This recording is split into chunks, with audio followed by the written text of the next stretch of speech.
a corrupt cop is somebody who has 3 kids, a girlfriend. Okay, 3 kids and a girlfriend. Okay. And guess what? Miss Pat? Tell me the truth, Miss Pat. You a street motherfucker, okay? Yep. You a street motherfucker, okay? You ever watch the show Miami Vice? Oh, the first one, the real one, yeah. Not all these remake shits, yeah. Yeah, Lee, in Miami Vice, this is how it went down. I knew Lee and you knew Miss Pat, okay? Gotcha. Okay? I walk into this office right now with you. You're in for 10%. Miss Pat sells me 2 kilos of coke. In front of Miss Pat, I take a violite with a chemical.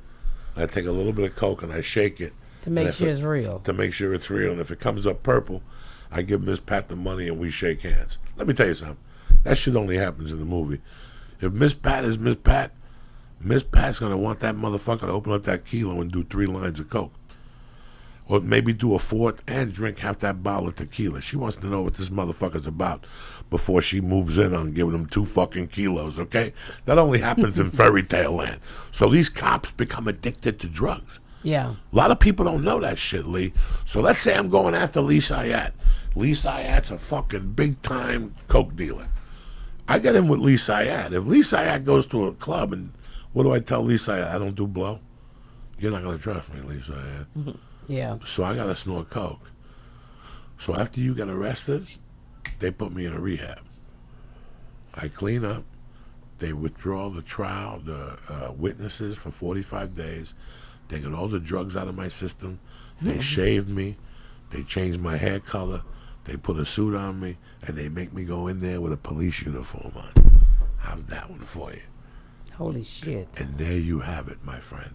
Now, Miss Pat, in all your days on the street, you ever sell crack to a motherfucker that you didn't see with a pipe in his mouth? No. No. Okay. You can always tell the police. I mean, when you sold enough drugs, you can because the police, no matter how much they try to blend in, somewhere they don't blend in. I remember seeing one time in he had he was undercover and he had a babysitter in the back seat and he had another guy in the car with him. And his partner jump out and come down to buy the drugs, but he pulled down too quick. So I said, either these motherfuckers gay with his babysitter in the back, they're the police, and they was the fucking police. And you know how as a drug dealer you could ask them, "Are you the police?" They supposed to say yes or no. And he's like, "You the police?" And then I remember one of the little young guys was like, "We'll shoot your ass," and he left real quick. And I was like, this motherfucker come back with a whole unit of bitches. I grabbed my kids and went home. Everybody got busted except me. Yeah. There was a time there where I had a dude that was working me that ratted, and he was working me, man, and I caught on after the second time. What does working mean? Working me, Okay, so I know Miss Pat 5 years from the street. Miss Pat, what up? I give Miss Pat joints. Working, he was undercover? No, he gets busted. I'm a coke dude also, and I get busted. And they say to me, listen, what we want is Miss Pat. Miss Pat's selling major coke. I try to put him off. I like Miss Pat, man. I love Miss Pat. Come on, go to Miss Pat and tell Miss Pat that you want to buy 2 ounces. 2 ounces is what they could get you on and give you time and convict you. Yeah. Okay, so now, I'm Joey Diaz, Miss Pat. He's been coming over the house for years buying a gram, and he's always $5 short.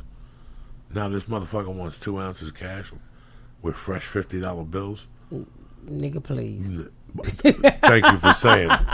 That's how they get you. Sometimes when a crackhead show up with a lot of money, you're like, where the fuck you get this money from? You ain't never bought over $50 worth of dope. You know what I'm saying? You hit the lottery, bitch. That's how they used to come at me. So for months, you've been buying an 8-ball and asking me for $20 off because we're friends. And all of a sudden, you show up here wanting 2 ounces. Then the first time he showed up wanting like a half ounce. And he was shaking. Uh-huh. And then the second time, he goes, I want to buy 2 ounces, but do me a favor, I'll give you the cash. Let's go outside. So they were up 50 yards with the fucking things. Binoculars and shit, yeah. No, and I just went outside and I said, nah, I don't want to talk. It's too cold. And right there, I knew, and I go, let me call you later. As soon as he fucking left, I took all those fucking scales, all those aluminum foils. I got them all the way out of there. I had a job as a security guard at a hotel.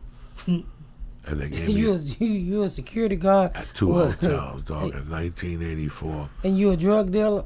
I was Well, at least you paid taxes. Listen to me. What fucking drug dealer? I was doing everything. Robbing, slinging. It was crazy. I was a security Joey, driver. you make me sound like a fucking nun. Oh my God, I was 21 fucking years old, man. And I was just watching people check into the hotel room. Waiting to rob them? I'd wait till they go to the hotel room and I'd be right there when they registered. Do you want to use this safe? Nah, we got travelers checks. Bam. When they go skiing, you got 10 hours to go in their room. You go in their room and cook a meal and come back. And they will never fucking know it, man. It's fucking crazy. They were probably really excited when they saw you. They're like, oh, this place has good security. I can tell he's like really looking over us. And the security guys were one robbing the shit out of you. There was like 8 guys on security, so they never fucking You know, that's why I don't leave my shit in a hotel Me room. neither. I tell I don't people leave all the personal time. shit. I take And my computer with me. And I always put, I don't want no maid in the fucking room either.